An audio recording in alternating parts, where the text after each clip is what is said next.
No, no. It's like, listen, comedy is vulnerability, Wow, and that's what perfect. you're talking. There it That's what is. you're talking about. Yep. Is in That's the play. vulnerability is that's what we uh, That's what listen. make you connect to your audience because we all going through it.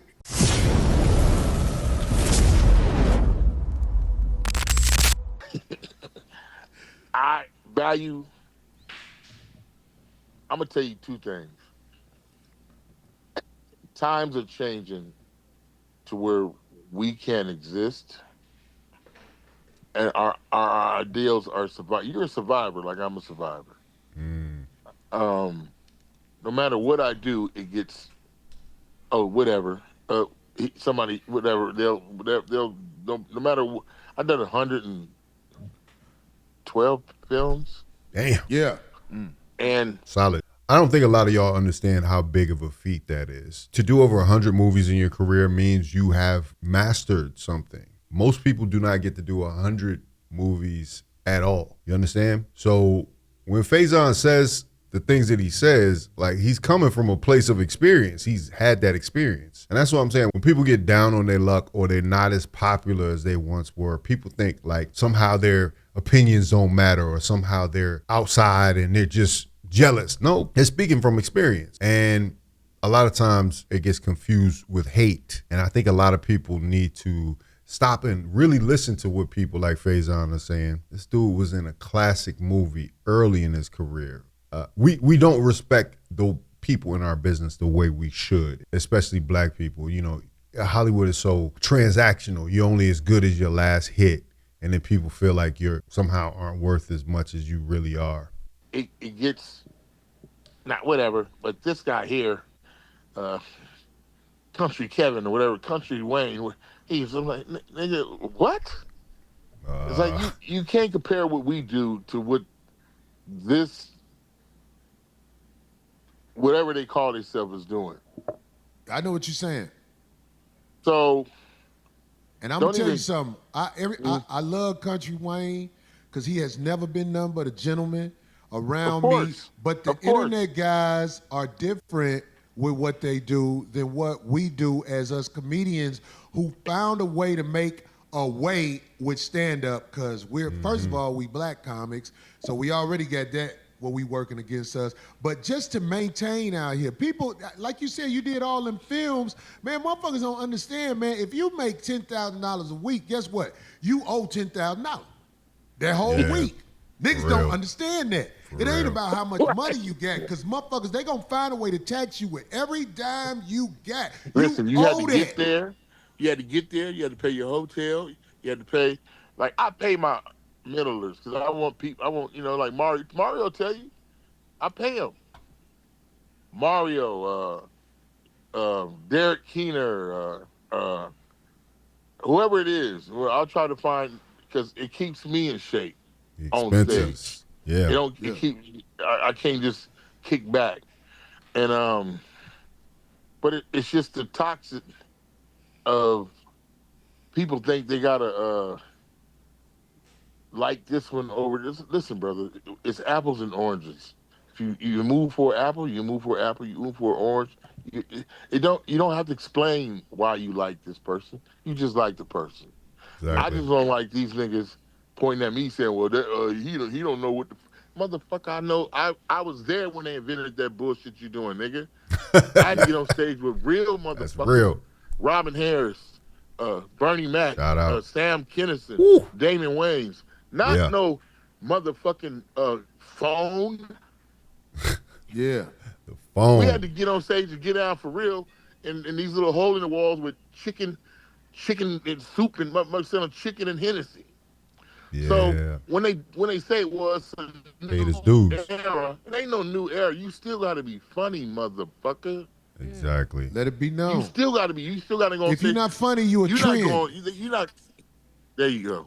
Mm. You There a you go. Being trend, dog. funny You on gonna be out here a, for a a minute, robbing people. They gonna come see you off their hype, and they not gonna buy that ticket after you get them twice. Cause they'll give you a second chance. Well, maybe that was a bad day. Come back, nope. motherfucker hot garbage. I'm talking about a lot of these guys out here. They ain't got no Hot heart and garbage. soul Hot with garbage. it. Yeah, hot garbage, said man. hot garbage. And Hot I garbage. try to be Listen. as respectful as I can to motherfuckers. But it's hard for me to give you the proper respect because you fucking up the game, homie. Damn. Not These only comedy clubs, listen, these people are tired of getting robbed coming to watch. Yes. Yo, I Yes. spent all this on my Yes. special ass. Yeah. You Oh my lying, God. nigga. You capping. You get all excited to see the comedian on Netflix or Hulu or whatever, Amazon, and like nothing is landing these days. I'm like, something has really changed in the game of comedy. Like people really put their best foot forward in their specials in eras previous to this, in the 80s and the 90s. Like if you even go back and watch the Damon Wayans special from the 90s, or you go back and watch Martin specials back in the day, like it was an event. It was well crafted. They wrote these jokes. They ran these jokes throughout the country, tested them out in multiple rooms. But now it's like people are putting out specials every week. It's like, yeah, it's just lost its luster, man. People don't take the art seriously. They're going to have an interesting conversation about the art. I think that's the biggest takeaway from this interview is that these two are high-level performing comedians speaking about their craft. You don't often get to see this. A special used to be basically a thesis of your work. This Right. is boom. It wasn't something you did every fucking week. Yeah. This was like if you look at the great ones, got only one or two specials. Eddie Murphy got two specials. Yeah. Yep. Bill Cosby got two specials. Richard Pryor got three. Yeah. Who else? Sam Kinison maybe one. Yeah, he's got one. Yeah. See, you talking about headliners. Because there's I'm a talking about difference. art, motherfuckers who really do it. Like your boy, I forgot his name, Kathy in a Hat. He thinks because he did 90 specials, he's the king. Oh, boy, you stupid. I just caught on to what he said. Said Kathy in a hat. Nigga, you stupid. I forgot y'all messed up. motherfuckers be going at it. That's right. That's hilarious. You stupid face.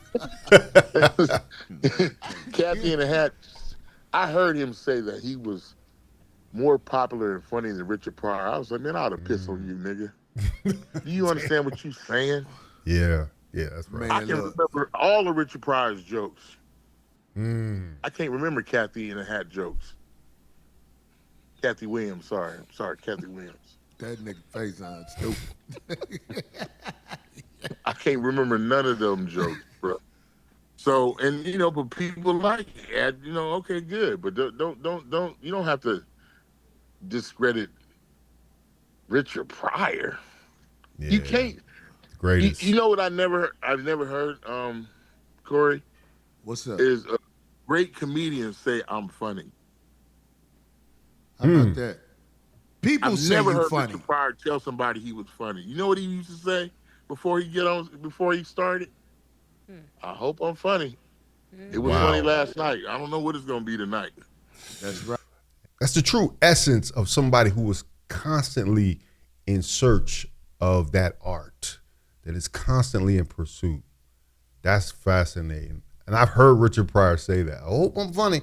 Somebody told a story about that. I don't know if it was Paul Mooney or somebody, but that keeps you in a place of continuing to learn, continuing to hone your craft, continuing to get better.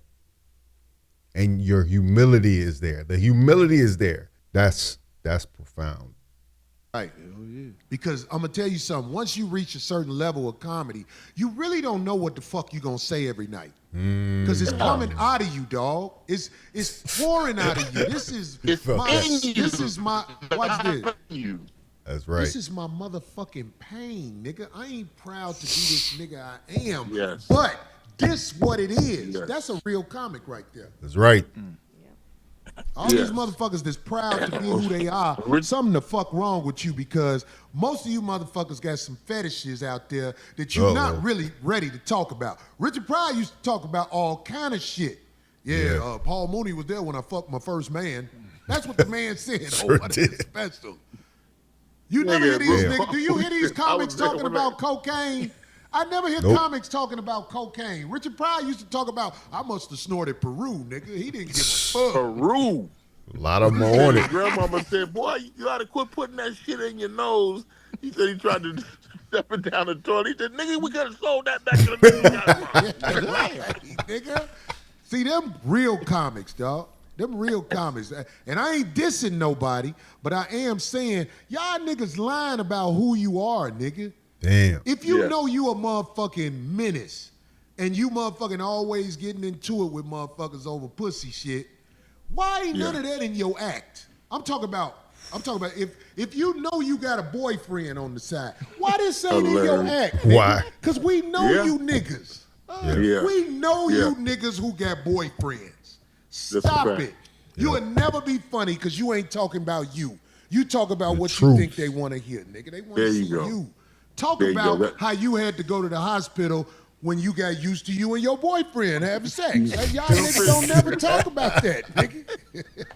As many of these niggas got boyfriend, we ain't heard no hospital stories about what them niggas going through, dog. Right. This ain't fair. This ain't fair. Like I said a couple weeks ago, reacting to one of Corey's videos, they're not going to be able to have that. They're never going to be able to get to the level that they could if they embrace that vulnerability on stage. That's one thing you can say about Corey. Corey's an open book on stage. He says exactly what is on his mind, and on this podcast, you could tell by his style that he's coming from a place of reality, and that's why he's one of the greatest. Sissies be at the hospital like, it's okay, just sew me up this time. I'm going to do them, though. I love it. I ain't never heard no shit like this, Faizon. No. It's like, listen, comedy is vulnerability. Wow, And that's perfect. what you're talking. There it That's is. what you're talking about. Yep. Is in That's the vulnerability is that's what we That's what make you connect to your audience because we all going through it. Right. and they got the same right. thing. Yep. They got the same thing. It happened. Like I say, the great ones have never said, "I'm this" or "I'm that." They just said, "Well, we'll see. We gunslingers. Yeah. I ain't going We nowhere. gunslingers. That's There you dope. go. Nowhere, and I know you ain't going Meet me nowhere. in the middle of the Faizon, street." Yeah. Listen, bro, I'm telling you this straight out, man. I love you, black man. You're a wild boy, but I love your crazy ass just because I believe you are genuine enough to tell me what the fuck going on with me, just like I'm going to tell you what the fuck going on with you. Hey, you know what? Don't pull it. You know what I mean when I Listen. say that? Don't pull Listen. it because they That's- fucking with you. That is how we when Richard Pryor was on the dope.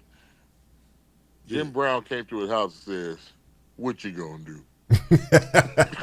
What you gonna do? Yeah, that's real shit. He says, "Nah, I'm a man, motherfucker. You don't tell me." I understand that. Right. What But you what gonna you do? gonna do? Right. Hey man, every let me tell you something. I met Jim Brown. I went to his house. He a Yeah. real one, dog. All that Come on, shit man. all that shit in the motherfucking news about him throwing a bitch off the balcony. No, nigga, go on with that bullshit. This a real one. Jim Brown And was that's a the real one. reason when you're authentic, they can't replace you, so they gotta replace the image. Wow. Yeah. You know what I'm saying? We used to see this every once in a while. And I said it before. We need to produce a movie that's like this era's Harlem Nights. And both of these guys, hands down, would be in it. No question. No question. Now, it's not going to be the exact same as Harlem Nights, but you know what I'm saying? There needs to be something like that to bring this generation of comics together and the past generation too, because, you know, we just haven't had that type of camaraderie on screen, you know. But anyway, this was great, man. Shout out to Faizon. I mean, honestly, on the road, he could make up that loss pretty quickly, you know, get into the right situations, or he could get a movie. In fact, you know, this really, I heard a clip of the lawyer talking, and literally he was supposed to do a movie that week that could have paid the child support, that could have paid part of the child support that they were arguing over. But some of these child support courts are so petty that they'd rather see you in jail than actually making the money to support your child. And so this is just a season. Faizon will be back. He hasn't gone nowhere. You know, this is the thing people don't know about actors, you know, like specifically, you know what I'm saying? We all go through stuff in the pursuit of an artistic passion. I've lived in my car, you know what I'm saying? I've slept on people's couches. You do all these things, and there's no guarantees in this. There's no safety net. We're doing a high wire act in the entertainment business with no net. And I hope people realize that. That's why people are so passionate about it, because you put yourself on the line. You're diving for every ball. Pause. You're stretching your body out to catch that break. You know what I'm saying? And like, sometimes it comes, sometimes it never does. But to ever say that Faizon is anything other than a seasoned veteran after doing over 120 movies, like, you're out of your mind. And Faizon was always great at acting. Not every comedian is a good actor. Faizon's actually a good actor on top of that. So, you know, if you ain't got my money or my bud, you know, just think back to Big Worm and how menacing he was as Big Worm. What up, Big Perm? I mean, Big Worm? Anyway, let me know what y'all think about it in the comments.